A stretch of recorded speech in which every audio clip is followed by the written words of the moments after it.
আল্লাহর কাছে মর্যাদা একমাত্র দিনের। দিন যত বেশি মানবে, দিনের প্রতি যত অ্যাক্টিভ থাকবে, দিনের প্রতি যত হেফাজত হবে, দিনের প্রতি যে ব্যক্তি যত বেশি নিজেকে সুন্দরভাবে পরিচালিত করবে, এই ব্যক্তির মর্যাদা আল্লাহর কাছে সবচেয়ে বেশি। সে রিক্সা চালক হোক, মুদির দোকানদার হোক, সাধারণ মজদুর হোক, সে সমাজের মধ্যে একেবারে হত দরিদ্র সন্তান হোক, কোনো পরোয়া নাই। আল্লাহর কাছে মর্যাদা ইমানের, আল্লাহর কাছে মর্যাদা তাকওয়ার। কথা কন ঠিক না বেটি? বড় পাওয়ার, বড় মর্যাদা আল্লাহর কাছে। এজন্য আমি আপনি ইমান আমল মজবুত করব কিনা জোরে কন। ইমান যদি থাকে ছোট্ট পুঁজি, তাহলে আপনি জান্নাতে যাবেন, জান্নাতে যাবেন। কিন্তু আমলের কারণে জান্নাতের স্তর নির্ণয় হবে। যারা আমল ভালো তার জান্নাত উপরে, যারা আমল অত সুন্দর না তার জান্নাত নিম্ন। কিন্তু ঈমান যদি থাকে আল্লাহ তাআলা তাকে এই 10 দুনিয়ার মতো জান্নাত দিবেন। বলেন সুবহানাল্লাহ। আমাদের আমল ভালো করতে হবে, আমল খুব ভালো করতে হবে। আমল ভালো তার জান্নাতের উঁচা মাকাম। আমল ভালো নাই, ইমানের ফুজি আছে, এটা নিয়ে চলতে চলতে এক সময় ব্যর্থ হয়ে যাবে। এক সময় এমনও হইতে পারে নাউজুবিল্লাহ নাউজুবিল্লাহ সে ইমান হারা হয়ে মারা গেল। এজন্য ভাই আজকে প্রতিযোগিতা চলতেছে কুফরের, প্রতিযোগিতা চলতেছে শিরিকের, প্রতিযোগিতা চলতেছে নাফরমানির। কে কিভাবে পাল্লা দিয়া গুনাহ করবে, কে কিভাবে কত বড় শিরিকি করবে, এজন্য আজকে প্রতিযোগিতা চলতেছে। কথা কোন ঠিক না বেঠি? আমলের আজকে মূল্যায়ন নাই, আমলের জন্য আমরা আগাই না, আমলের জন্য আমরা আগায় যাই না। এজন্য আমলওয়ালা বক্তার কথা শুনতে চাই না। আমরা সুরওয়ালা, বিনোদনওয়ালা, কিচ্ছা বলবে, গল্প বলবে, এদের কথা শোনার জন্য আমাদের মন মানসিকতা কেন যেন অন্য দিক চলে গেছে। কথা বলেন ঠিক না বেঠি? দিনের কথা, আমলি কথা, এটার অনেক বড় গুরুত্ব, অনেক বড় মর্যাদা, অনেক বড় দাম। দিনের কথা যদি আপনার একটা দিলে লেগে যায় তাহলে আপনার জিন্দেগি পরিবর্তন হওয়ার জন্য যথেষ্ট। একটা কথা দিলে লাগছে, একটা কথা অন্তরে লেগে গেছে, তাহলে মুহূর্তেই আপনার সবকিছু পরিবর্তন হয়ে যাবে। নবী করিম সাল্লাল্লাহু আলাইহি ওয়াসাল্লামের সোহবতে গেছে, শুধু চেহারা দেখছে ইমানদার। বলেন আল্লাহু আকবার। নবীজি সাল্লাল্লাহু আলাইহি ওয়াসাল্লামের কাছে গেছে, বসছে, একটা কথা শুনছে, ওই একটা কথা জীবনে বাস্তবায়ন করেছে, তার পুরো জিন্দেগি জান্নাতি হয়ে গেছে। বলেন আল্লাহু আকবার। দেখেন সাহাবায়ে কেরামের প্রত্যেকটাই এরকম, প্রত্যেকটা ব্যক্তি এরকম ছিল। এজন্য ভাই একটা কথা যেন আমার দিলে লাগে, একটা কথার উপরে যেন আমি আমল করতে পারি। এজন্য আমি আহ্বান করতেছি, যুবক আহ্বান করতেছি এই এরিয়ার সমস্ত ভাইদেরকে, যে আপনার পরিবারের নারীরা দেখেন পুরা এরিয়া প্যান্ডেল ভর্তি করে ফেলেছে, কিন্তু মসজিদের এখনো 4 কোণার 1 কোণায় ভরে নাই। আপনি আর কতদিন ঘুমায় থাকবেন, আর কতদিন আমল থেকে দূরে থাকবেন, এই মসজিদ থেকে আর কতদিন দূরে থাকবেন? মসজিদে আসেন, জোরে কোন ঠিক না বেটি? হাদিসে কুদসিতে এসেছে, আল্লাহ পাকের নবীজি সাল্লাল্লাহু আলাইহি ওয়াসাল্লাম বলেন যে আমার মাওলা ইরশাদ ফরমাইছেন, আল মাসাজিদু বাইতি মান দাখালাহা কানা যাইফান লিল্লাহ। যত মসজিদ আছে এগুলো হলো আমার ঘর, যত মসজিদ আছে এগুলো হলো আমার ঘর। আমার ঘরে যে প্রবেশ করলো সে আমার মেহমান। বলেন আমি যদি আপনার বাড়িতে মেহমান হই আপ্যায়ন করবেন কিনা? আমি আপনি কারো বাড়িতে মেহমান হইলে ভালো খাবারের ব্যবস্থা করি, ভালো জায়গায় বসতে দেই, ভালো করে সম্মান করি, খাওয়া দাওয়া শেষ হইলে আবার উপঢৌকন দেই। আল্লাহ বলেন আমার ঘরে যারা প্রবেশ করলো আমার মেহমান, আমি দুনিয়াবি মেহমানদারের মতো এত ন্যূনতম ইজ্জত করি না। আমার ইজ্জত সবচেয়ে বড়, আমার মর্যাদা সবচেয়ে বড়। যে আমার ঘরে ঢুকে গেল আমার মেহমান, আমি তাকে মেহমান করি, আল কিরাহুল মাগফিরা, তাকে আমি মাফ করে দিয়া মেহমানদারি করি, ওয়া তুহফাতুহুল কারহামা, আর তাকে উপঢৌকন দেই, তার নামে লাগায় দেই মুসল্লি। ধরে কন্যা ঠিক না বেটি? নাম মুসল্লি। ইজ্জত ইজ্জত দিয়ে দিলাম, উপঢৌকন ইজ্জত দিয়ে দিলাম, 5 ওয়াক্ত নামাজে আসে, বলে দিলাম এ মুসল্লি 5 ওয়াক্ত নামাজে যত্নবান। লোকটা নামাজ পড়ে খুব যত্নের সহিত, কথা কোন ঠিক না বেটি? যত্নের সহিত নামাজ পড়ে, এই লোকের নামাজে কোনো গাফলতি নাই, ইবাদতে কোনো ত্রুটি নাই। লোকটা বড় মুত্তাকি, বারে বড় আল্লাহওয়ালা লোকটা। মানুষের ইমানদারদের এই সাক্ষীর মর্যাদা আছে, ইমানদারের দিলের সাক্ষীর মর্যাদা আছে।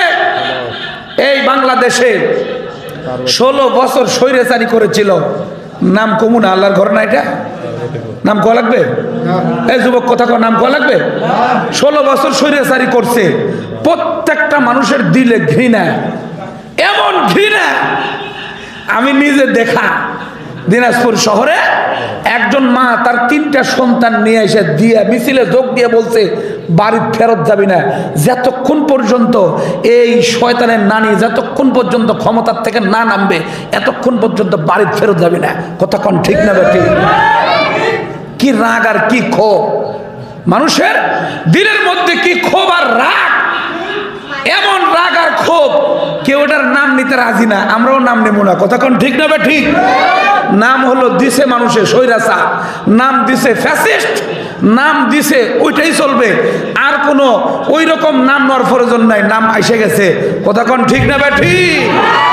এত হলো পরিস্থিতি। মানুষের দিলের সাক্ষী অনেক বড় গুরুত্বপূর্ণ এক ব্যাপার।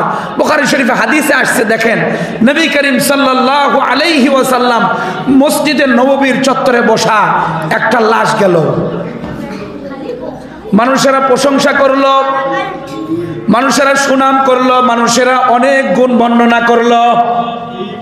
নবীজি বলেন ওয়াজাবাত।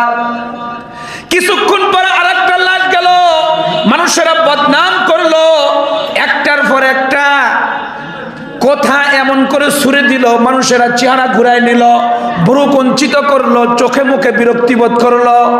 কেউ আর লাশের দিকে আর মানুষের এই যে যাতায়াত করার দিকে আর তাকায় দেখলো না।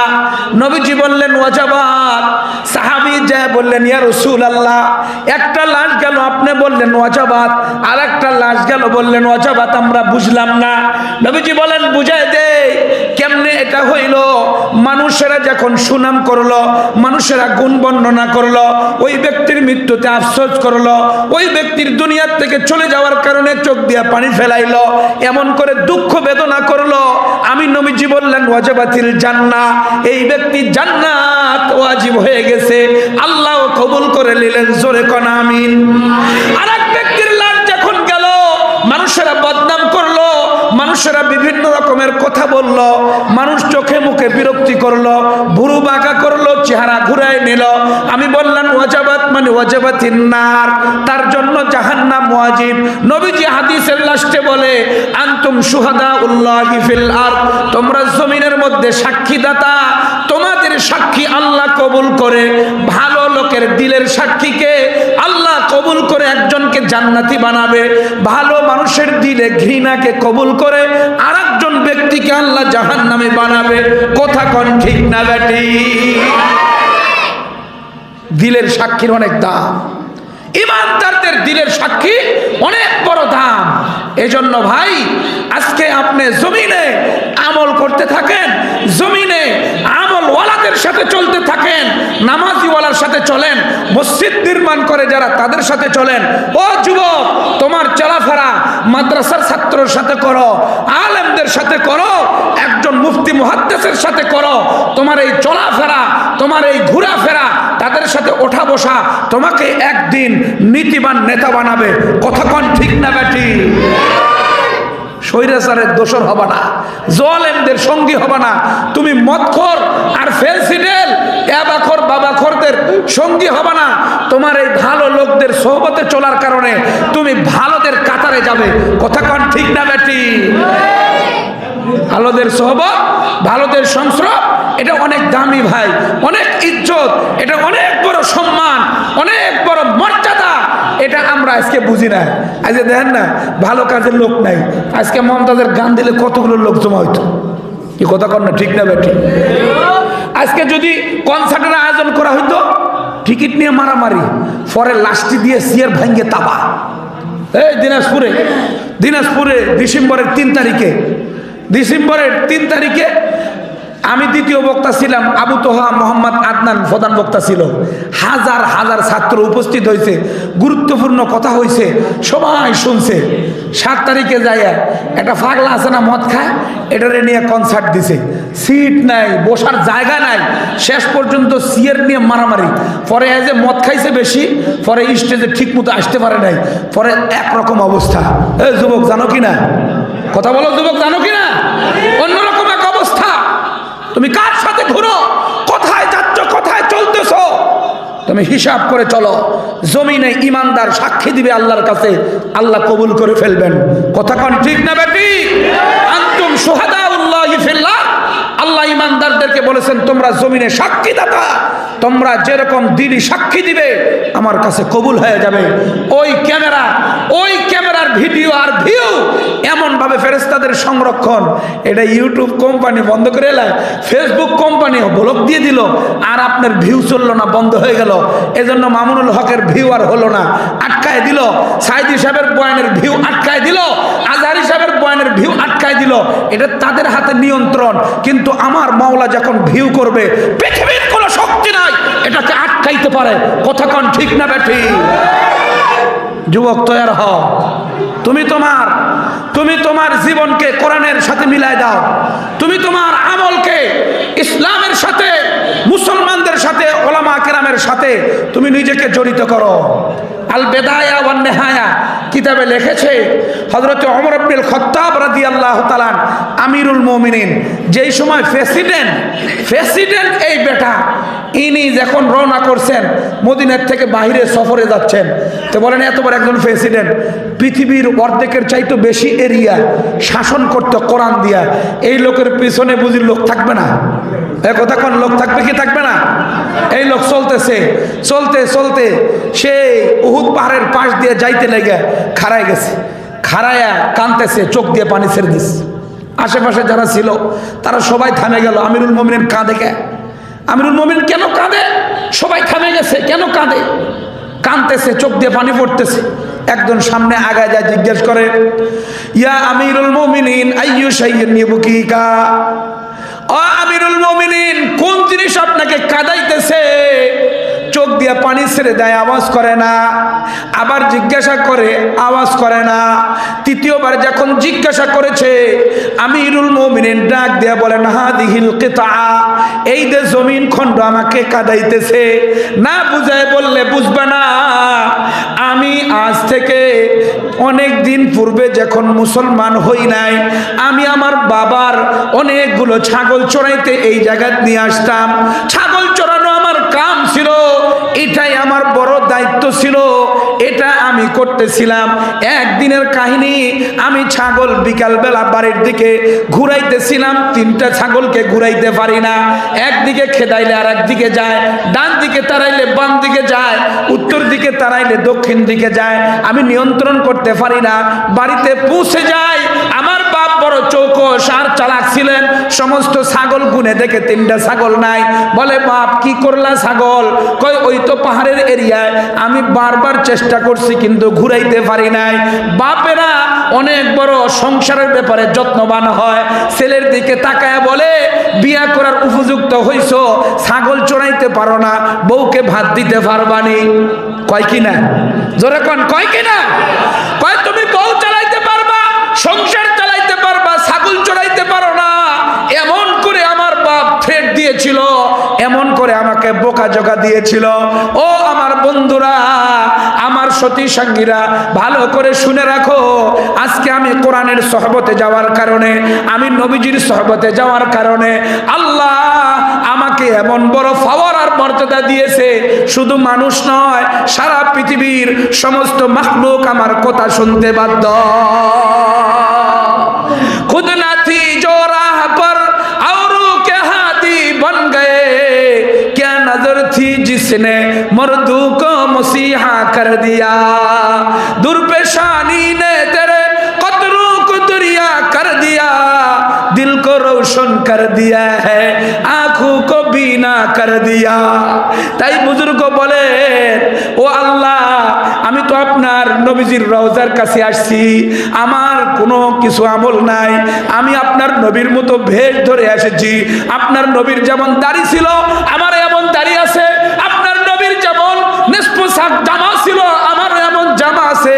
আপনার নবীর মতো আকৃতি লইয়া আপনার নবীর দরজায় আসলাম, আমার কাছে কিছুই নাই। আল্লাহ, এটাকে আপনি বাস্তব বানায় দেন। ডাক দিয়ে বলেন, ইয়া রব, তেরে महबूब के शब हाथ लेके आया हो, हकीकत इसको तू कर दे, मैं सूरत लेके आया हो।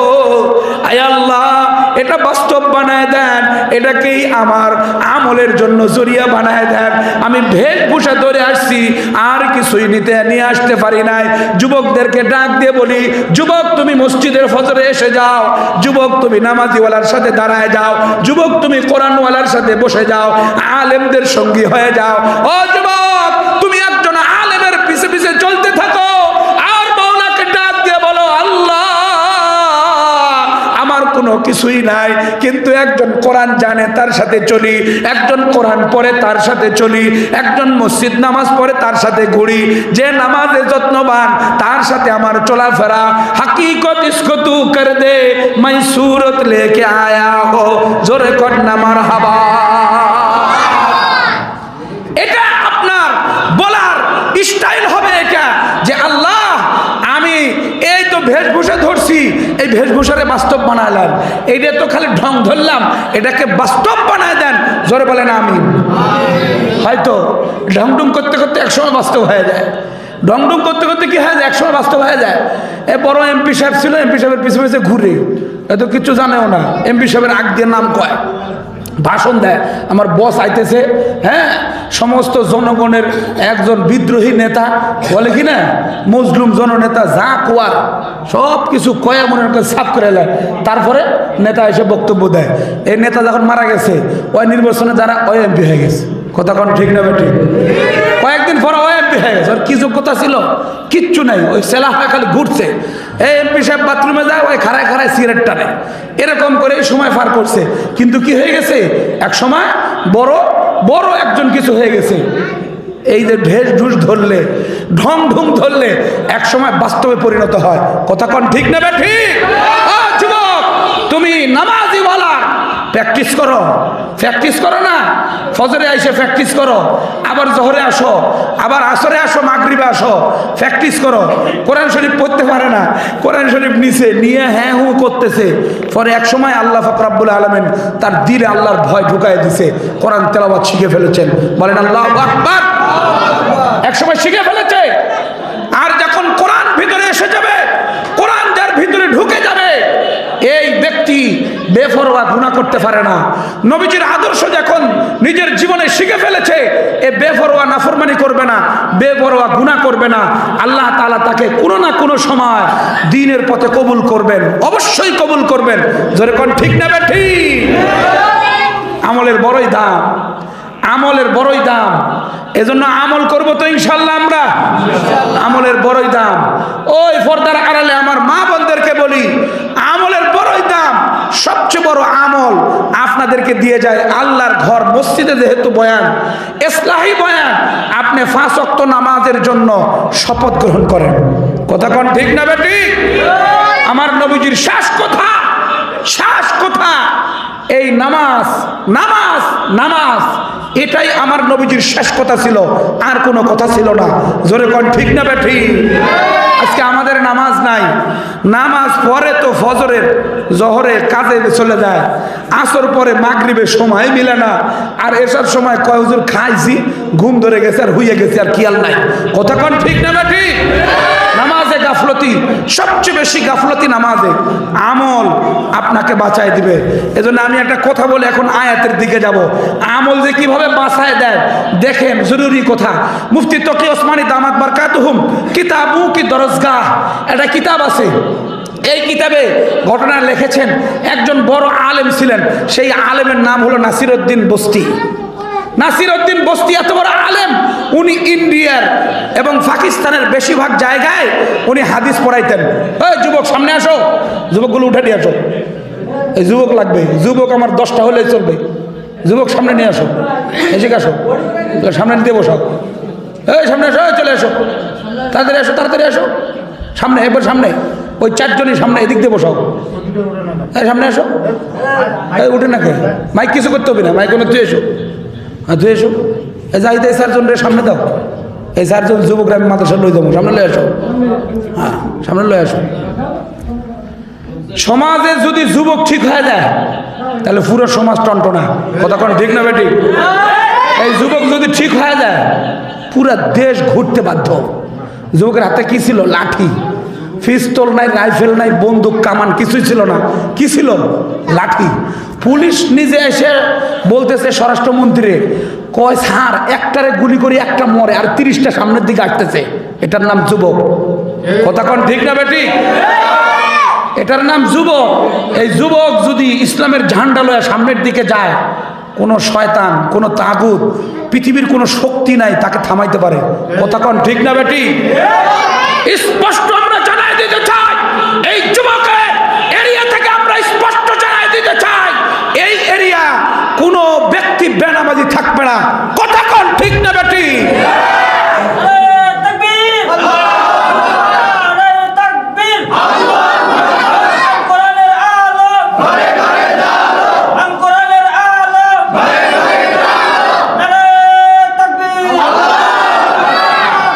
যুবক এই জন্য রেডি হইতে হবে। আমি যুবকদেরকে 3টা শপথ করাবো, শপথ নিতে রাজি আছেন তো? যুবক 3টা শপথ নেবেন, আজকের মাহফিল ইনশাল্লাহ কামিয়াব হবে। যুবক ফজরের নামাজের সামনে কাতারে, দেখি কোন বুড়ে না আসে। কতক্ষণ ঠিক না বেঠিক? এই সামনে কাতারে যুবক এসে ফজরে দাঁড়ায় যাবে, আসরেও দাঁড়াবে, মাগরিবেও দাঁড়াবে, বুড়া কেনে গুল লাগায় ঘুরে, মুই দেখি মু। কতক্ষণ ঠিক না বেঠিক? কোন দিক দিয়ে ঘুরে দেখি বুড়াটা গুলে। এই জন্য যুবক যদি ঠিক হয়ে যায় আর আমার সমাজের যদি মা বোনেরা ঠিক হয়ে যায়, তাহলে এই পরিবারের কর্তা সারাদিন সিগারেট খায়, এও ঠিক হতে বাধ্য। কতক্ষণ ঠিক না বেটি? সিগারেট সবসময় সিগারেট, মায়ের নিয়ে কি ঝগড়া, সেই সিগারেট নিয়ে মারামারি হয়। আমাদের শহরে একটা লোক আছে, ওর সিগারেট পুরোটা ভাঙ্গে, হ্যাঁ পুরোটা ভাঙ্গে কি করছে, একদম পানি দিয়ে সুপে ওটা একদম পলিথিনের মধ্যে দিয়ে 5 তলা থেকে নিচে ফালাই দিছে। খালি গন্ধ আর গন্ধ, পুরা খারাপ লাগে। মাইয়া সেতে গেছে, তো সেতে যাওয়ার পরে এই কাম করছে। এটাকে কেন্দ্র করে 7 বছর পর্যন্ত স্বামী স্ত্রী কোনো কথা কয় না। আমারে কইতেছে, হুজুর আমি তো বহুত দিন থেকে কথা কই না, তো কথা কন না, চলেন কেমনে? কয় ও আমনি চলি আর কি। আমি কেমনে চলেন? কয় ওই তো ভাত দিয়ে যায় টেবিলে, আর অন্য দিক টাকায় আমার বাড়ি হলে কয় ভাত দিয়ে গেছি, খাইলে খায় নেক, আর না খায় ফের না যা করে করুন। কথা বুঝছেন কি না? এমন করে 7 বছর চলতেছে। আপনি বলেন তো এই বিড়ি কি সে বাদ দিছে? বিড়ি বাদ দেয় নাই, সিগারেট বাদ দেয় নাই। এরকম লোক আমাদের সমাজে আছে না নাই? মুফতি তকি ওসমানী দামাত বারকাতুহুম বলতেছেন, আমলের কত গুরুত্ব দেখেন, একদম বাস্তব কাহিনী, বাস্তব। কোরআন হাদিসের সব কথা তো মহাবাস্তব। কোরআন হাদিসের বাহিরেও কিছু ঘটে যায় যেটা আল্লাহ জাতিকে দেখায় দেন যে এরকম বাস্তব ঘটবে। কথা কোন ঠিক না বেঠি? দেখায় দেয় আল্লাহ তাআলা মাঝে মাঝে, দেখ বাস্তবতা এরকম আছে। আমাদের দেশে 1971 সালে স্বাধীন হয়েছে, এটা কোরআন হাদিসে আছে? কথা কয় না। আমাদের দেশ যে 1971 স্বাধীন হয়েছে, কোরআন হাদিসে আছে, কিন্তু সত্য কি না? এই যুবকরা লাঠি নিয়ে বাইর হয়ে যখন বৈষম্য বিরোধী আন্দোলন শুরু করলো, হাসিনা যে ফালাইলো বেইজ্জতি হয়, এইটা সত্য কিনা জোরে কম, মহাসত্য কিনা জোরে কম। ঠিক এইরকম মনোযোগ, এই বুড়া মনোযোগ, কোনো এদিক সেদিক তাকানো চলবে না। বাপজান মনে কষ্ট নেবেন না, আমি চাচ্ছি লোক কম, মনোযোগ হোক, অল্প সময় কথা হবে, কিছুক্ষণের মধ্যে মনোযোগ শুরু হবে। সোজা হন, সোজা হন, মনোযোগ। ফির কি হইল রে, খালি গিয়ে এদিক সেদিক এদিক সেদিক করে। নাসির উদ্দিন বস্তি রহমতুল্লাহ আলাই ইন্ডিয়ার বিভিন্ন এরিয়ায় বুখারী শরীফের দরজ দিত, পাকিস্তানের বিভিন্ন এরিয়ায় বুখারী শরীফের দরজ দিত। বাপজান দিনের কানে শুনবেন, নাসির উদ্দিন বস্তি রহমতুল্লাহ আলাইর একটা বড় রোগ ছিল, মির্গি রোগের মতো, একদম সেন্স সব চলে যাইতো, শ্বাস প্রশ্বাস বন্ধ হয়ে যাইতো, কোনো রকমের লড়াচড়া করতো না। মানুষেরা মনে করতো মারা গেছে, কিন্তু আসলেই নয়, 7-8 ঘন্টা পর আবার পুনরায় হায়াত ফিরে পাইতো। এমন একটা রোগ ছিল ওনার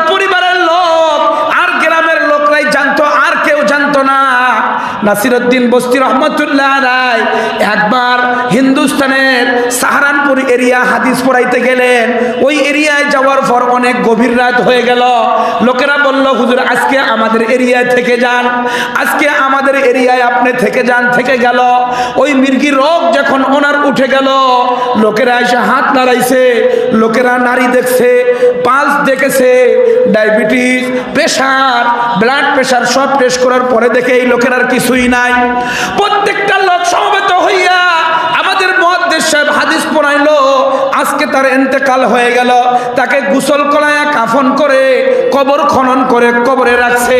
বাপজান দিনের কানে শুনবেন, কবরস্থ করা হয়ে গেছে। 7-8 ঘন্টা যখন চলে গেছে, আবার আগের অবস্থার মতো ওনার হায়াত ফিরে আসছে। উনি তখন এমন করে হাত দিয়ে তাকায় দেখে এটা কবর। নিশ্চিত বুঝতে পেরেছেন যে আমি অনেক দূর এসেছিলাম, আমার কোনো পরিচিত লোক ছিল না। আমার ওই রোগের কারণে মানুষেরা আমাকে মৃত মনে করে, মানুষেরা আমাকে দাফন করে গেছে। এমন একটা পরিস্থিতি যদি আমার আপনারা হয়, ও বন্ধু, 1 মিনিটের মধ্যে আপনার পুনরায় আবার মৃত্যু হয়ে যাবে, আপনার কোনো বাঁচার সুযোগ নাই। কিন্তু আলেম দ্বীন কোরআন হাদিসের উপরে যেমন বিজ্ঞ, তেমন আলেমও এমন করে আমল করে নেওয়ালা, কোনো আমলকে ছাড়ে না। আল্লাহর প্রেমিক আশিকে রাসূল এমন আল্লাহর তাকওয়া অর্জন করেছে, কোনো আমলে কোনো সময় গাফলতি করে না। এই ব্যক্তি দেখুন মাওলার উপরে ভরসা করে সূরা ইয়াসিনের তেলাওয়াত শুরু করে দিল। সূরা ইয়াসিন পড়া শুরু করে দিয়েছে। ইয়াসিন ওয়াল কুরআনিল হাকীম। আল্লাহু আকবার। তেলাওয়াত শুরু হয়ে গেছে। তেলাওয়াত মধুর তেলাওয়াত চলতেছে। কি মধুর তেলাওয়াত ভাই, এটা আমি আপনার বুঝায় শেষ করতে পারবো না। এমন পরিস্থিতি আসলে এমন তেলাওয়াত হবে, তেলাওয়াত যেন দিল থেকে বের হয়। এই তেলাওয়াতের সম্পর্ক আমার মাওলার সাথে। এমন তেলাওয়াত যদি চলে, এই জমিনে তেলাওয়াত হবে, আসমান জমিন সব ভেদ করে আল্লাহর আরশকে কাঁপায় দিবে। জোরে কোন ঠিক না বেটি? আল্লাহর আরশ পর্যন্ত চলে যাবে এই আওয়াজ। কেন? এটা দিল থেকে বের হইতেছে। তেলাওয়াত চলতে আছে। কিছুক্ষণে উনি বুঝতে পারলেন কে যেন কবর খুনতেছে, মাটি টান দিতেছে। উনি তখন নিশ্চিত হইলেন কাফন চোরা আসছে কাফন চুরি করতে। কন্যা সুবহানাল্লাহ। কাফন চোর আসছে, এবার কাফন চুরি করে তার ফালাবে। এই কাফন চোরেরা কবর খনন করা শুরু করছে, মাটি টান দিতেছে। জোরে যদি আওয়াজ হয় তো কব কি রে, কবরে তো কোরআন শরীফ পড়তেছে, ছুটতে দৌড় মারবো। কথা কোন ঠিক না বেটে? ছুটতে দৌড় দিব। এই জন্যে নাসিরউদ্দিন বস্তি রহমতুল্লাহ আওয়াজ ছোট করে দিলেন, আস্তে আস্তে পড়তেছেন। কবরের মাটি সব টান দিছে, বাঁশও 2টা টান দিছে। এবার মনে করেন আস্তে করে কাফনটা টান দিয়ে লাশে উলঙ্গ করে দিব দৌড়। কত জঘন্য চোর! কথা কোন ঠিক না বেটি? এই জঘন্য চোর ছিল। এইরকম মারাত্মক চোর ওই সময় ছিল, কিন্তু দেশের টাকা বিদেশে পাচার করে, এটা আরো বেশি জঘন্য। কথা কোন ঠিক না বেটি? আরো মারাত্মক, আরো মারাত্মক, আরো মারাত্মক। প্রত্যেক দিন আপনার ফ্যান ঘুরে, বাতি চলে, কারেন্ট খরচ হয়, মিটারের টাকা ভরেন, প্রত্যেক মাসে টাকা চলে যায় আমেরিকায়। কি কথা কয় না কেন? কথা কয় না কেন? ঠিক না বেটি? আপনি এইখানে মিটারের টাকা উঠাইলে প্রত্যেক মাসে 220 টাকা চলে যেতেছে। কার কাছে? ওই যে শয়তানের নানির ছোট বোনের কাছে। কথা কয় না? কথা কয় না? এইটা ওই কাফন চোরের থেকে আরো মারাত্মক ব্যাপার।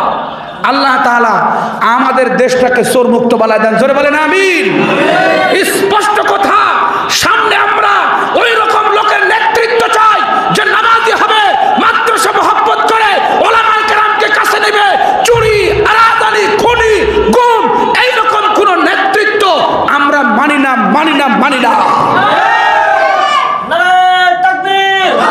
এইরকম কোন নেতৃত্ব আমরা মানি না যারা মাদ্রাসা মসজিদ হলে চুলকানি শুরু হয়। কথা কোন ঠিক না বেঠি? এলার্জি, চুলকানি। মাদ্রাসার নাম শুনছে, আলেমের নাম শুনছে, চুলকানি শুরু হয়ে গেছে। এবার আসুন, কাফন চোর কি করবে?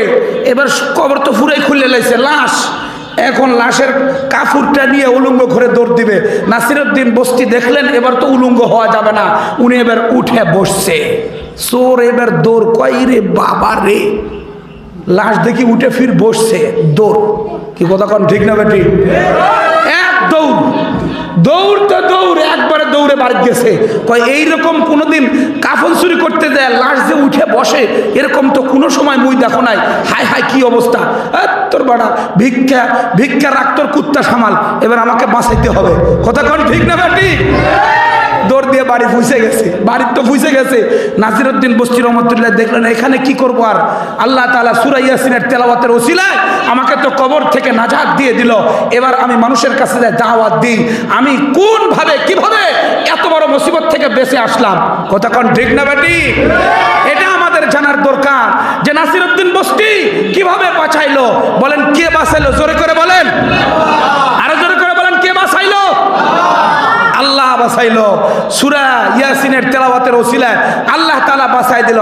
নাসিরউদ্দিন বস্তি এবার এলাকায় গেছেন, কাপড় চোপড় তো নাই, কাফন পরে এলাকার মধ্যে চলে গেছেন। গভীর রাত্রে যাইয়া বিভিন্ন দরজায় নক করেছে, মাই नासिरुद्दीन बस्ती हो, तुम्हारे यहाँ हदीस के दरस देने के लिए आया हो, तुम तो मुझे मुर्दा समझकर दफन क्या हो, मैं तो मुर्दा नहीं था। डाक দিয়ে বলতেছেন, ও ভাইরা, আমাকে তোমরা মৃত মনে করে দাফন করে দিয়েছিলা, আমি তো আসলে মুর্দা ছিলাম না, আমার অসুস্থতার কারণে এমন পরিস্থিতি হয়েছিল মানুষের আর ঘর থেকে বের হয় না। আরে আজকে দেখি কাফন পরিধান করে এমন একটা ভূত আর জিন আমাদের মাঝে আসছে। মানুষদেরকে সত্যি কথা বুঝাইতে গেলে মানুষ বুঝে না, এক পর্যায়ে চোখের পানি ছেড়ে দিয়া মানুষদেরকে ডাক দিয়ে বলেন, ভাই আমাকে অন্য কোনো কাপড় দেন, অন্য কোনো পোশাক দেন, আমি পরে আপনাদের সামনে কথা বলি। সমস্ত মানুষ সমবেত হয়েছে, ডাক দিয়ে বলেন, ভাই আসলে আমার এমন একটা রোগ আছে, তোমরা আমাকে মৃত মনে করে দাফন করেছিলা, কিন্তু আসলে আমি মুর্দা নয়, আল্লাহ আমাকে কিভাবে বাঁচাইলো দেখো। আমি তোমাদেরকে জানাই দেই, ওই কবর এমন একটা ঘাটি, যেই কবরে তুমি আল্লাহকে আপন না করলে বাঁচাইতে পারবা না। আল্লাহ যদি তোমার আপন না হয়, তুমি পৃথিবীর কোনো কিছুর শেল্টার ওইখানে পাবে না। আল্লাহ আপন হইলে আল্লাহ তোমাকে নিরাপত্তা দিবে, আল্লাহ তোমাকে মাগফিরাত দিবে, জান্নাত থেকে হাওয়া দিবে। তুমি আল্লাহকে আপনজন করে নাও, আল্লাহকে মাহবুব বানায় নাও, আল্লাহকে তুমি কাছে টেনে নাও। এজন্য কবি বড় সুন্দর করে বলে, সারে দুনিয়া হো মুখালিফ কুছ নেহি নুকসান হো, সারে দুনিয়া হো মুখালিফ कुछ नहीं नुकसान हो, गम नहीं हो, डर नहीं हो, ऐ खुदा रहमान हो, जब खुदा रहमान हो, কোনো ভয় নাই, কোনো টেনশন নাই। আমার মাওলা রহমান, আমার মাওলা রহিম, আমার মাওলা গফফার, আমার মাওলা সাত্তার। জোরে কোন ঠিক না বেটি? আল্লাহ যদি আপনার আপন হয়ে যায়, আল্লাহ যদি আপনাকে মোহাব্বত করে, আল্লাহ যদি আপনাকে ফিয়ার করে, চেয়ার যদি না পান, পদ যদি না পান, কোনো যদি মসরত না পান, কোনো কিছু যদি না পান, আল্লাহ আপনাকে মাফ করে জান্নাতি বানাবে। জোরে কন্যা ঠিক না বেটি? আল্লাহ ডাক দিয়ে বলেন, ইন্নাল্লাযীনা ক্বালু রাব্বুনাল্লাহ সুম্মা ইসতাকামু তাতানাজ্জালু আলাইহিমুল মালায়েকা। ওই সমস্ত লোকেরা যারা বলে আমাদের রবকে, কথা কয় না, কথা কন, কথা কন, আমাদের রব হলো আল্লাহ, এই কথার উপরে অটল। এটা কঠিন কথা, এই পরের কথাটা কঠিন। সুম্মাস্তাকামু, এই পরের কথাটা সবচেয়ে বড় কঠিন। আমি আল্লাহ রব মেনে নিলাম, এটার উপরে অটল। অটল থাকে না ভাই, বাজারে গেছে তো আর অটল নাই, বাজারে যায় ফটল হয়ে গেছে। কথা কন ঠিক না বেটি? বাজারে যায় ফটল হয়েছে কেমনে? বাজারে যাইয়া মালটাল সব উঠাইছে, তো বাজারের সমিতি আছে না কাঁচামালের সমিতি, কইছে মাল তো দেখা যাইতেছে তোমরা নিয়ে আসতেছো, যদি 20 টাকা করে কেজি বিক্রি করো লাভ তোমাদের হবে, কিন্তু উপর থেকে, উপর বুঝেন, এই উপর বুঝেন কি না, উপর থেকে আমাদেরকে বলতো, হুজুর কোনো রাজনীতির কথা বলিয়েন না, খালি জমিনের নিচে আর আকাশের উপরের কথা বলবেন, মাঝখানে কি হয় এগুলো বলবেন না, উপর থেকে নিষেধ আছে। কি কথা কোন ঠিক না বেঠিক? ওই শয়তান পালাইছে না পালায় নাই? আমাদেরকে ক্লিয়ার ভাবে কথা বলতে দেয় নাই, কোরআন হাদিসের সঠিক কথা বলতে দেয় না। কি বলতো? কয় উপর থেকে নিষেধ, এই জমিনের নিচের কথা কও, আসমানের উপরের কথা কও, মাঝখানের কথা বলেন না, উপর থেকে নিষেধ। কথা কোন ঠিক না বেঠিক? এই উপর থেকে আদেশ আসছে পটল 20 টাকা কেজি বিক্রি করা যাবে না। কি করতে হবে? কয় আমি যে ঠিকাদারি নিছি না বাজারে, আমার থেকে তো 1 কোটি টাকা নিছে, তো আমার তো লাভ করতে হবো, এই জন্য 60 টাকার কম কেউ বিক্রি করতে পারবে না। পেঁয়াজ 300 টাকার কম কেউ বিক্রি করতে পারবে না। আলু 70 টাকার কম কেউ বিক্রি করতে পারবে না। এই সিন্ডিকেট ছিল কি ছিল না? জোরে বলেন, ছিল কি ছিল না? সিন্ডিকেট দিয়া আমার দেশটা একদম বরবাদ হয়ে গিয়েছিল। কথা বলেন ঠিক না ঠিক? এইরকম সিন্ডিকেট, ওই সিন্ডিকেটের ওইখানে যখন আপনি গেছেন তো বলছেন আমাদের রব আল্লাহ, ওই জায়গায় যায় আর রাখতে পারে নাই। কি হয়ে গেছে? কয় কয় এই ব্যবসা আমি করবো না, আমি সত্যি সত্যি কথাটাই বলবো। আল্লাহ রিজিক দেয়, আল্লাহ আমাকে হায়াত দিয়েছেন, আল্লাহ আমাদের মৌত দেনেওয়ালা, এ কথা আর খেয়াল নাই। তখন হাসিনার ভয়ে, তারপরে উমুকের ভয়ে, তুমুকের ভয়ে, বা যা করি তাই। আল্লাহ উপরে ইমান, নবীজির উপরে ইমান, দিনের উপরে অটল অবিচল আর নাই। কথা কোন ঠিক না বেঠিক? আল্লাহ বলেন ইন্নাল্লাযীনা ক্বালু রাব্বুনাল্লাহ সুম্মা ইসতাকামু তাতানাজ্জালু আলাইহিমুল মালায়েকা। বড় মজার কথা বন্ধু, দিনের কানে শুনবেন। আল্লাহ বলেন যারা বলে আমার রব হলো আল্লাহ, এই কথার উপরে অটল অবিচল, এই কথার উপরে পূর্ণাঙ্গ আস্থা বিশ্বাস, দুনিয়ায় চলতে যাইয়া, দুনিয়ায় ফিরতে যাইয়া, আঁকে বাঁকে চলাফেরায় কোনো অবস্থাতেই মব আমাদের আল্লাহ এটাকে ভুলে নাই। রব আমাদের আল্লাহ, এটার উপরে অটল অবিচল ছিল। আল্লাহ বলেন তোমার এমন একটা হায়াতের মুহূর্তে তোমাকে পৌঁছাইলাম, যেই মুহূর্তে একটু কিছুক্ষণের মধ্যেই তোমার ইন্তেকাল হয়ে যাবে, আর 2-1 মিনিট পর তোমার মালাকুল মউত এসে তোমার জানটা বের করে দুনিয়ার হায়াত শেষ করে দিবে। আল্লাহ বলেন তুমি বলছো আমার রব হলো আল্লাহ, এ কথার উপরে অটল ছিল, অবিচল ছিল, এটার উপরে তুমি মজবুত জিন্দেগি যাপন করেছ। তাতানাজ্জালু আলাইহিমুল মালায়েকা। আল্লাহ বলেন আমি দুনিয়ার হায়াতে এই শেষ মুহূর্তে ফেরেশতা নামায়া তোমাকে নিরাপত্তা দিয়ে জান্নাতে নিব। বলেন তো আমাদের এই দেশে ভালো পরে, ভালো খায়, ভালো জায়গায় থাকে, ভালো বেতন পায় কারা? উত্তর সোজা, কয় যার যত টাকা বেশি। কথা কোন ঠিক না বেঠিক? যার টাকা বেশি হয় ভালো খায়, ভালো পরে, ভালো জায়গায় থাকে, ভালো গাড়িতে চড়ে। কথা কোন ঠিক না বেঠিক? চেয়ার বড়, চেয়ার বড় হলে তো আবার এগুলো সবই হয়। চেয়ার যখন বড় হবে তখন সব হবে। এমনি এমনি বুশ থেকেই হবে। বুশ থেকে প্রতিদিন 1 কোটি টাকা ঢুকবে চাঁদা। চাঁদা ওরা খাইছে আর বাকি 1 কোটি টাকা প্রতিদিন দেয়। এটা চেয়ার বিরাট বড়, এজন্য ফায়দাতেছে। তো দেখেন এইরকম চেয়ার কেমনে ফাইলো? কয় যে সরকার আছে ওই সরকারের আমি সবচেয়ে বড় আস্থাভাজন। খাইতে লাগে সরকারের কথা, হাত ধুতে লাগে, হাঁটতে লাগে, চলাফেরা করতে লাগে, যেখানে যায় সেখানে খালি ওর সুনাম আর সুনাম। দেখেন নাই আপনি যখন 5 মিনিট সংসদে ভাষণ দেওয়ার টাইম পাইছেন, 5 মিনিটের মধ্যে 4 মিনিটে হেতের খালি প্রশংসা আর প্রশংসা, যার লাশ লাইটায় মানুষ নামাইলো। কথা কর ঠিক না নাকি? যার লাশ 5 মিনিটে এই হেতি পালানোর সাথে সাথে সমস্ত মূর্তিগুলোকে লাইতে নামায় ফেলছে। কেউ আর কোনো জায়গায় রাখে নাই। আছে এখন? কোনো জায়গায় রাখে নাই। যদি 5 মিনিট বক্তব্য টাইম পাইছে তো 4 মিনিট খালি এর কথা কইয়েই শেষ করে। আল্লাহ আর রসুলের কথা 1 মিনিটও জীবনে তার মনের মধ্যে আসে নাই। কথা কোন ঠিক না ঠিক? 1 মিনিট কোন টাইম নাই যে আল্লাহ তাকে হায়াত দিল। 1 মিনিট কোন টাইম নাই যে আমার ওই রসুলের উপরে দরুদ আমি পড়লাম, যেই রসুলকে সৃষ্টি না করলে পৃথিবীর কুল কায়নাত কিছুই সৃষ্টি হতো না। উনার মতো শ্রেষ্ঠ মানব চরিত্রের অধিকারী পৃথিবীর আর কোনো মানুষ নাই। কথা কোন ঠিক না বেঠি? এই নেতার এই কথা কওয়ার সময় নাই। কেন? ওই যার প্রশংসা নিয়ে সারাদিন চলে। এজন্য কি করে বন্ধু মেসাল দিয়ে বোঝায়, এই দুনিয়ার সরকারের যখন আস্থাভাজন, সবচেয়ে বড় পাওয়ার, সবচেয়ে বড় পাওয়ারওয়ালা সরকারের যখন প্রশংসা করে, গুণগান গায়, যেখানে চলে তার কথাগুলোই বলে। এখন সরকার বলে তোমাকে শুধু আমার দলের লোক বানাইলাম না, তোমাকে আমি মন্ত্রী বানাই দিলাম, তুমি শুধু আমার প্রশংসা করার কারণে তোমাকে এত বড় মর্যাদা দিলাম। তুমি বাংলাদেশের যেই জেলায় যাবা তোমার জন্য সার্কেস হাউস আছে থাকার জন্য, পুলিশ রয়েছে তোমাকে নিরাপত্তা দিবে, তুমি যে এরিয়া যাবে তোমার ইজ্জত থাকবে, যে এরিয়ায় যাবে তোমার সিকিউরিটি থাকবে, যে এরিয়ায় যাবে তোমার সাথে বিরাট বড় প্রোটোকল থাকবে, প্রোটোকল নিয়ে সব জায়গায় যাবে। একটাই মাত্র কারণ, তুমি আমার প্রশংসা, তুমি আমার গুণ বর্ণনা, তুমি আমার সবভাবে আস্থাভাজন। এটা যদি দুনিয়ার ছোট্ট সরকারের কারণে এমনটি হয়, আল্লাহ বলতেছে আমার হিসাবটা আরো বড়।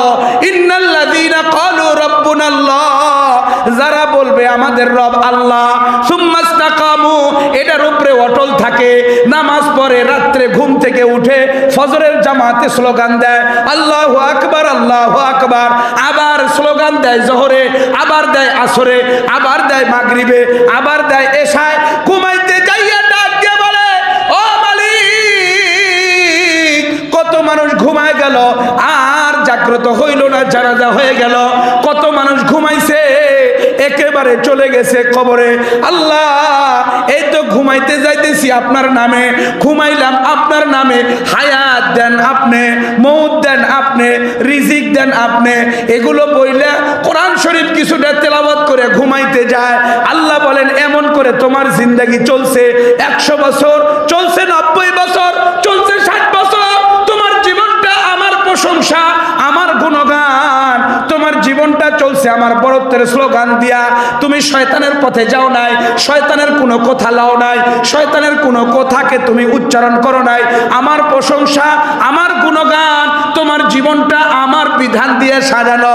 আল্লাহ বলেন তাতানাজ্জালু আলাইহিমুল মালাইকা, ফেরেশতা নামায় দিলাম তোমার মরণের সময়, ফেরেশতা দাঁড়ায় থাকবে, তোমাকে জান্নাত দেখাবে, আমার নিয়ামত দেখাবে, ফেরেশতারা তোমার সম্মান করবে, ইজ্জত করবে, বলতে থাকবে এই ঠোঁট কতই দামি, যে ঠোঁট দিয়ে কোরআন পড়েছে, ঠোঁটে চুমা দিবে, হাতে চুমা দিয়ে বলবে এই হাত কত দামি, আমার কোরআন পড়ছিল, এই পা কত দামি, হেঁটে হেঁটে মসজিদে গিয়েছিল, এমন করে ফেরেশতারা জমায়েত হয়ে যাবে, এই ব্যক্তির জানটা কব্জ করে এই ব্যক্তিকে জান্নাতি ঘোষণা দিবে। আল্লাহু আকবার। যুবক হাত উঠাও, 5 ওয়াক্ত নামাজ, এই যুবক হাত উঠাও, কি রে উঠে না কে রে? 5 ওয়াক্ত নামাজের জন্য প্রস্তুত তো ইনশাআল্লাহ? জোরে কও ইনশাআল্লাহ। 5 ওয়াক্ত নামাজের জন্য তৈরি। আজকের ফজরের নামাজের সামনে কাতারে যুবক দেখতে চাই, হাত উঠাও। যুবক, আপনি ফির যুবক, যুবক হাত উঠাও, শুধু যুবক হাত উঠাও। ফজরের সামনে কাতারে আসবো তো ইনশাআল্লাহ? হ্যাঁ বেটা বল, আসবি তো? যুবক না আমার বন্ধু তো, এই জন্য তুই টাকার করে কইলাম ফজরের সামনে কাতারে উপস্থিত ইনশাআল্লাহ। তাহলে বুড়ারা কিন্তু ফির পিছে থাকলে শরম লাগবে, আরে নাতি ফির দিয়ে সামনে কাতারে, মুই একালকায় পিছে পড়ে গেলাম, কতক্ষণ ঠিক না বেটি? সামনে চলে আসবে। এই জন্য যুবকদের 1 নাম্বার শর্ত, ফজরের নামাজের সামনে কাতারে চায়। 2 নাম্বার ওয়াদা, যুবক দাড়ি কাটবা না। যুবক কি করবে না? দাড়ি কাটবা না, দাড়ি সুন্দরভাবে থেকে যাবা। আমরা জীবনে খুঁট লাগাই নাই, কিচ্ছু করি নাই, দেন না, আমাদেরকে মায়া পছন্দ করে না, কি কথা কাও না কে? আমাদেরকে মায়া পছন্দ করে না? তাহলে সুন্দর সুন্দর চেহারা, সুন্দর চেহারা তার প্রমাণ হলো দাড়ি। নবীজি হাদিসে বলেছেন জিনাতুর রাজুলি ফি লিহিয়াতিহি ওয়া জিনাতুল মারআ ফি শারিহা। নবীজি বলেছেন একজন পুরুষের সৌন্দর্য দাড়ির মধ্যে, একজন নারীর সৌন্দর্য তার চুলের মধ্যে। নারীকে নাইরে করে দিয়ে বিয়েই হবো না, কথা কোন ঠিক না বেটি? কোন নারীকে যদি নাইরে করে দেন, যতই রূপ হোক না কেন, বিয়ে করবে কেউ? চুলের মধ্যে তার সৌন্দর্য, চুল সুন্দর করে নারীর সৌন্দর্য। তোমার দাড়ির মধ্যে তোমার সৌন্দর্য তুমি সেভ করে আমার নবীজির কলিজার মধ্যে খুর লাগায়া। যুবক তুমি কোন দিক চলতেছ? তোমার কত যুবক দেখো না রেলে পড়ে মারা গেল, কত যুবক আগুনে মারা গেল, কত যুবক চলতে চলতে হার্ট স্ট্রোক করে মারা গেল। যুবক তুমি মরবা না? ও যুবক, রাত্রে লেপের নিচে তুমি কেন ওই সমস্ত জিনিস চাচ্ছ, দেখতেছো যেটা দেখা যায় না, যেটা ভাই বোন মিলে দেখতে পারবা না, মা আর বাপের সাথে মিলে দেখতে পারবা না, কেন যুবক তুমি ওগুলো দেখে চোখ নষ্ট করতেছো? তুমি কোরআন দেখো, তুমি আমার নবী, আমার নবীর জীবনের সাধনা দিয়া যে কোরআন প্রত্যেকটা মানুষের দ্বারে চালাইছিল সেই কোরআন তুমি পড়ো, তোমার চোখের জ্যোতি বাড়বা। যুবক তুমি লাঠি নিয়ে বের হলো, ওই এরিয়া কোনো অন্যায় থাকবে না। কথা বলেন ঠিক না বেটি? যুবক তুমি তৈরি নাও। তুমি যদি 10 জন মিলে দাঁড়ায় যাও যে এই এরিয়ায় কোনো নারী বোরকা ছাড়া বাড়াইতে পারবে না, কোনো নারীর খাওয়া নাই, কথা কোন ঠিক না বেটি? আর দাঁড়াইতে পারবে না। হযরত ওমর ইবনুল খাত্তাবের মতো, ওমর ইবনুল খাত্তাবের মেজাজ ছিল কোরআনের মতো।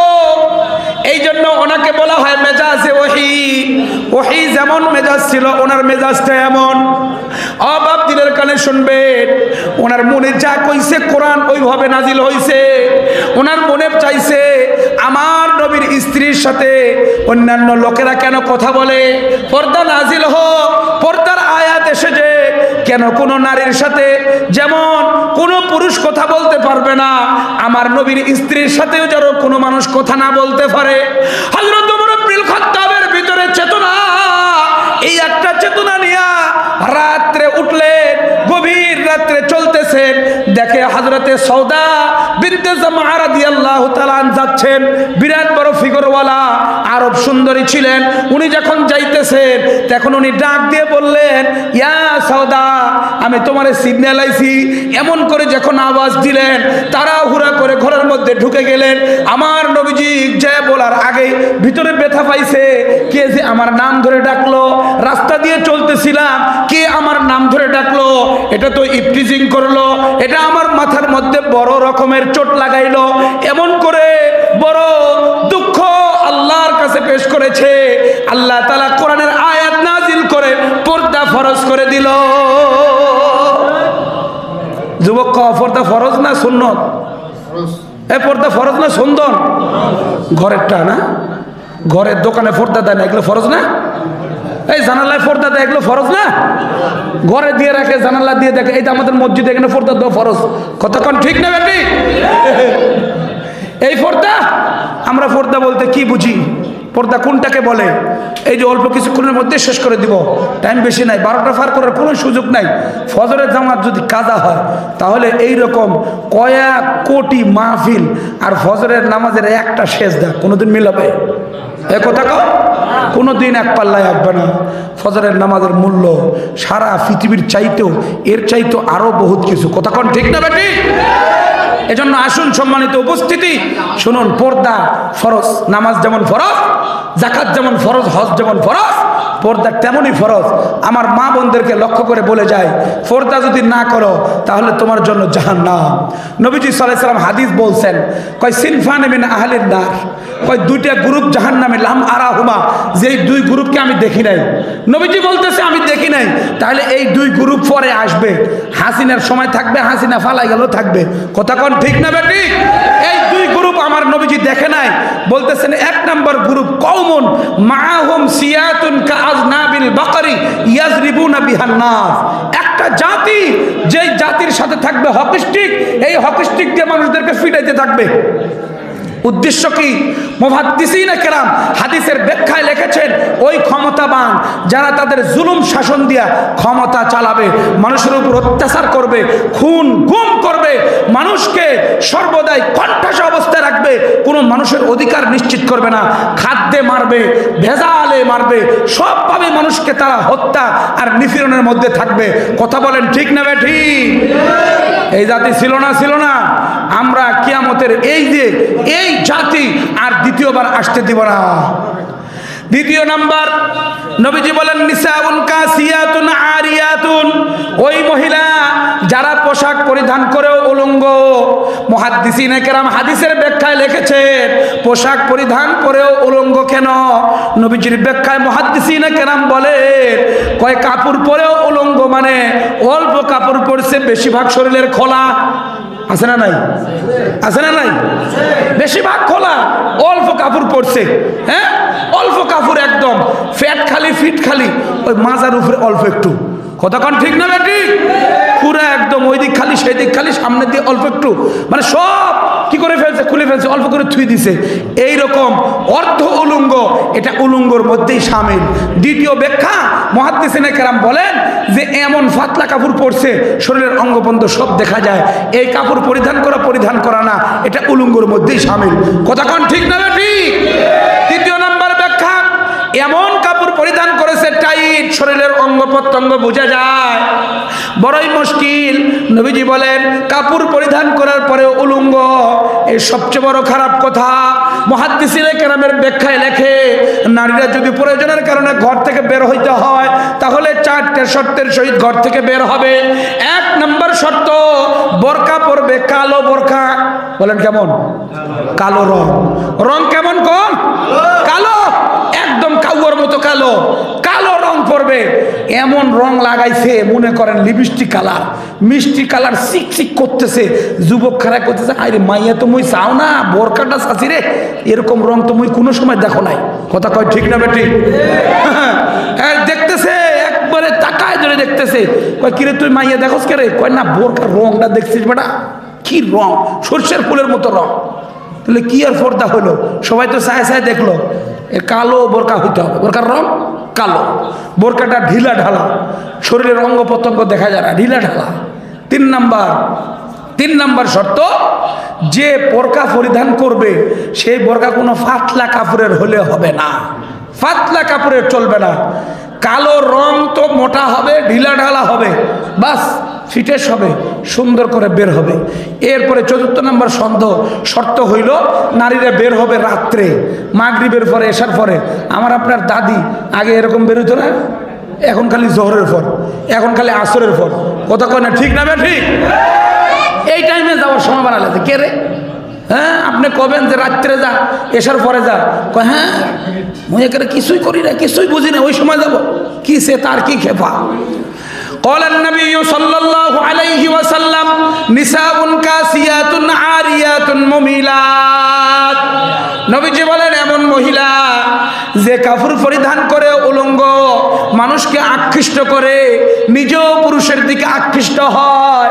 রুউসুহুন্না কাসনিমাতিল বখতিল মাইলা, তার মাথার মধ্যে খোপা বানাইছে উটের কুচের মতো। উটের কুচ আছে না, উটের সামনে বিরাট কুচ, এত বড় একটা খোপা।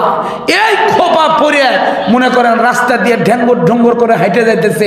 তারে নারে না, তারে নারে না, আমি কোথায় কি লাগাইছি তোমরা দেখলা না? কথা কন ঠিক না বেটি? যাইতেছে আর এমন করে চলতেছে, দেখো কোথায় কি লাগাইছি। নারী যদি এরকম করে বের হয় তা আমার যুবক ঠিক থাকবো?